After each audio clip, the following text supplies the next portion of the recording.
Have you ever stopped to wonder what keeps a drone perfectly still in the air?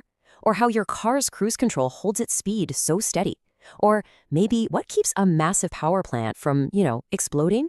Well, the answer is often the exact same thing. A surprisingly simple, century-old algorithm that is quietly running our entire modern world. Let's dig into how it works, and it all starts with a really old problem.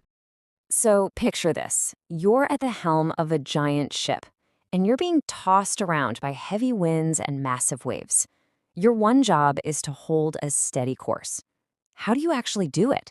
It's definitely not just about yanking the wheel back and forth. No, it's about intuition, it's about experience, and it's about predicting what's going to happen next. And this is where our story begins. Because the solution to that old school sailing problem, which was formalized almost 100 years ago, ended up becoming the foundation for an algorithm that's now in literally everything, from your home thermostat to interplanetary rockets.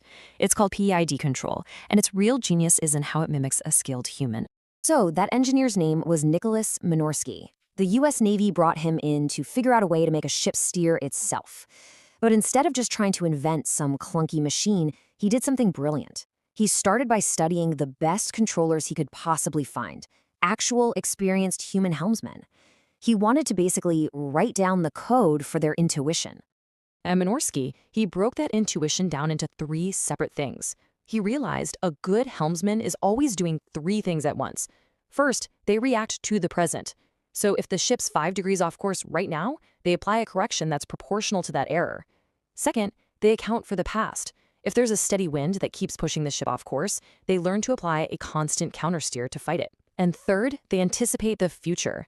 As the ship starts turning back toward the correct course, they begin to ease up on the wheel so they don't just fly right past it.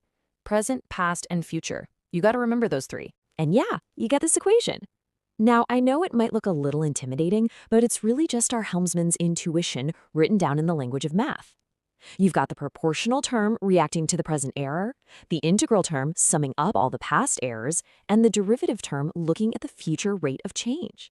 That's it. Present, past, and future, all working together in perfect harmony.